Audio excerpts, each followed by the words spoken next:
One.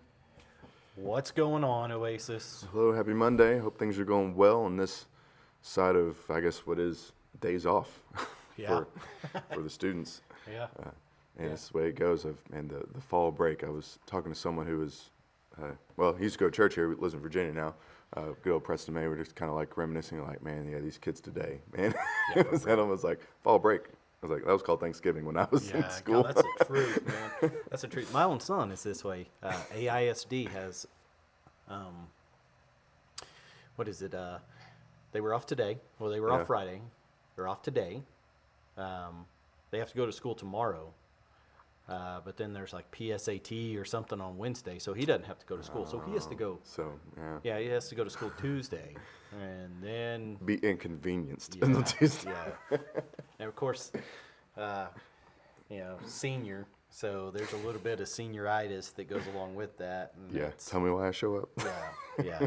We were talking. It's funny. We were talking about that yesterday I was talking to some of our seniors about senioritis and what that means, and it's like, how do you tell when you have that senioritis? And it's a little silly tasks that become, I can't be bothered with that. Like what is 2 + 2? Why am I even here?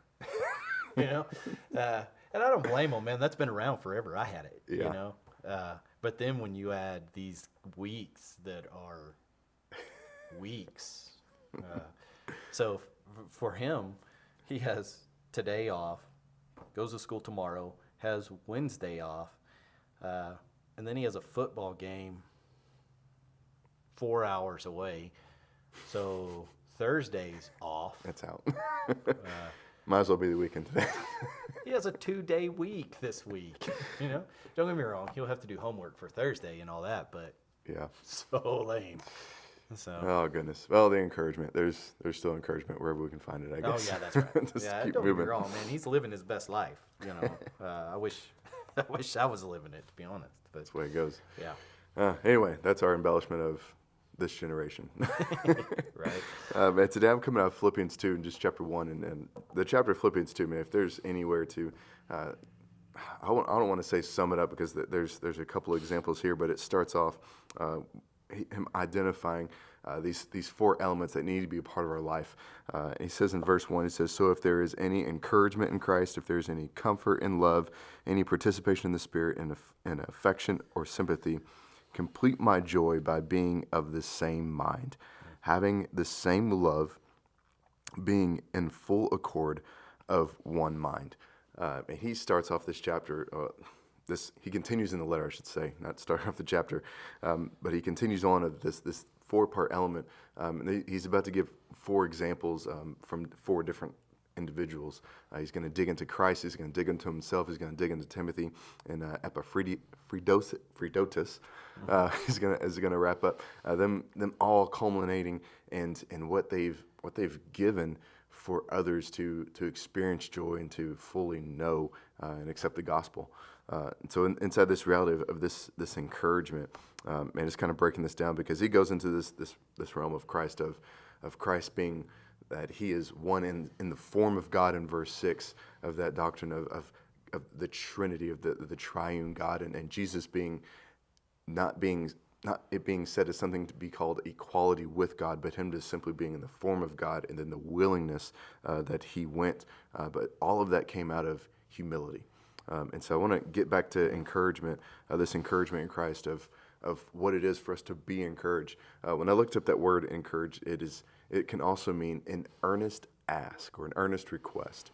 And as I was looking at that of encouragement and request, and a request comes from someone. It comes from someone else, and it's an action for you to do, ultimately also for someone else. And so it's not this element of us being inwardly focused. And there are times where we need encouragement. We need to be built up, and not demeaning that. But I paused there for a minute of it being possibly an earnest request. And if it's an earnest request and it's energy for someone else, and it's a request by someone else, there is a little bit of this realm. If we need encouragement, I think there's an element of a real small portion that if we need it, I think we first need to ask ourselves, have we been humble enough to ask for information, to ask for help? Because if it is an element of we've skipped that portion, we've skipped the humility, and we say, man, we just need encouragement. It's like, well, do you need knowledge or do you need encouragement? Because those are two different things.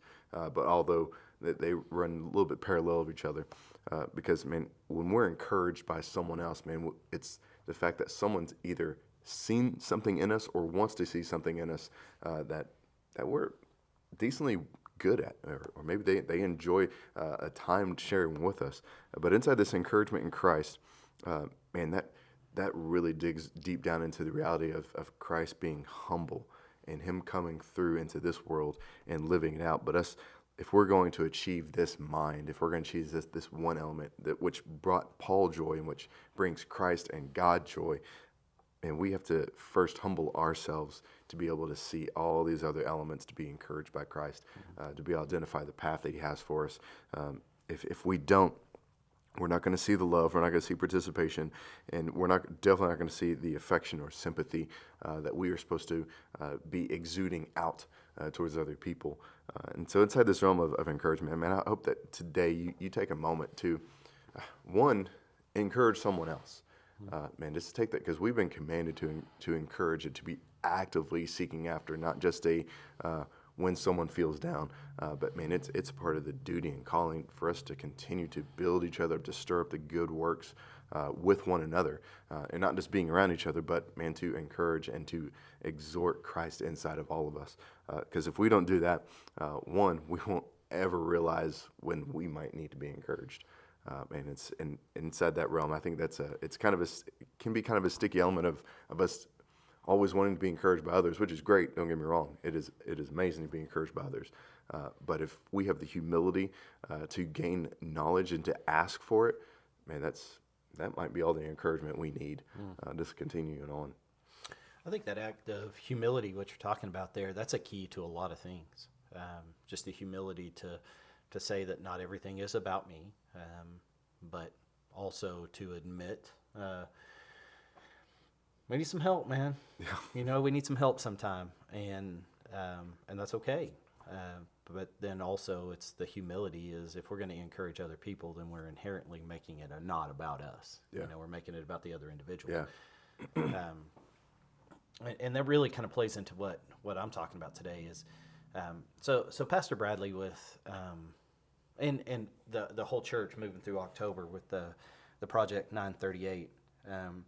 I don't tell people that I do this. I'm kind of making it known to God and everybody right now, but I typically, whatever the sermon series is going on, I study along beside it. Just one that it's like going to college on Sunday, and then it's up to me to learn more during the week, right?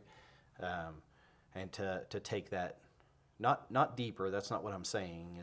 Is just kind of shore that up. What is the study? One, so I can have an intelligent conversation with my pastor about this. But then also other people, if they have a conversation or they have questions about the sermon, the students are going to come ask me before they're going to come ask Bradley about it. Yeah. So, I need to be versed. Yeah, I do. That's my obligation to myself, to my faith, and to others around me. But talking about missions, this is actually a huge topic that's very deep to me. Yeah, it's just a big deal to me, to be honest with you, even as I was thinking about it this morning.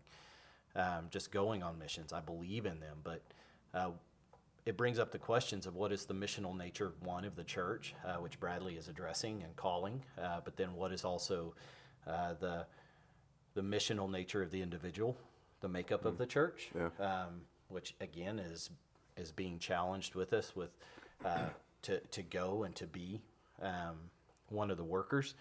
And so I was thinking about that this morning, and the humility side of it is what makes us missionaries, because we've been given our story, and our story is that of humiliation. Our story is that of surrender to God, and that's difficult to do. It's difficult to say, but if we surrender to Christ, then we're saying that we're not good enough, that we didn't make the cut based on our own actions and everything like that. It took Christ. And I think we're going to go into a missional nature and missions in our own heart, day-to-day life, like we're being called to do. It's the humility to say that it is about God, and it's about everybody else. And we're the vessel that's poured out, but we're really, we were once the priority of somebody else, but right now we have been moved into the position that we reach other people and we make them the priority. So I have just kind of two things to talk about, and we'll be quick about it. But if we're going to be about the missionary work, we're about to be that in our day-to-day life, then we're going to have to understand that the will of God and the will of Jesus is the foundation for our missionary movement. It's for us going. You have in Matthew 10, where it says that 10:40, that says, "Whoever receives you receives me, and whoever receives me receives him who sent me." Again, if we're going to go on missionary journeys across the street, across the planet, whatever the case is, across the state, that we understand that the will of God and the will of Jesus is the point. It is the primary focus. And if we're going to say that, there's a humility that goes along with it. I'm not here to advance my kingdom. I'm here to tell you about the saving grace of the one who sent me, the one who saved me. I feed little kids. I dig wells. I have those little snot rags hanging all over me because of Jesus. And that's solely the point. The second one that I just want to get across is the mission of the church is focused on Jesus. And it is him crucified and it is him risen. And I want to have this passage that's out of 1 Corinthians, and we're going to start in, let's say 21, and then we'll really focus on this one part, but it's a little bit of context. It says, "For since in the wisdom of God, the world did not know God through wisdom, it pleased God through the folly of what we preach to save those who believe. For Jews demand signs and Greeks seek wisdom, but we preach Christ crucified, a stumbling block to the Jews and folly to Gentiles, but to those who are called, both Jews and Greek, Christ, the power of God and the wisdom of God. For the foolishness of God is wiser than men, and the weakness of God is still stronger than men." And I love in verse 23, it says, "But we preach Christ crucified, a stumbling block for the Jews and the Gentiles, but those who are called, both Jews and Greeks, Christ, the power of God and the wisdom of God." What is our mission? It is Christ crucified. And that's a hardcore statement, and I completely understand that. But I think there's a moment that we're coming to in our faith and in the culture, and by the nature of that culture, I think that God is pushing us that direction where there's going to be a moment within our lifetimes where it's going to have to be a put up or shut up moment, where we're going to have to stand for our faith and I love what Bradley talked about yesterday, where it's going to be time to believe. What are you made of? Yeah. Are you going to stand your ground with this? Are you going to be Christ glorified? Are you going to be Christ crucified? Or are we going to be somebody's best friend with good intentions, right? Religious good intentions. Or are we going to be about the truth? Are we going to be about Christ? Are we going to be on mission, focused on Jesus? And that's the thing. It's not our job to go into the world and judge them. That's not our job. Our job is to go and show the evidence of a relationship that has been established by God.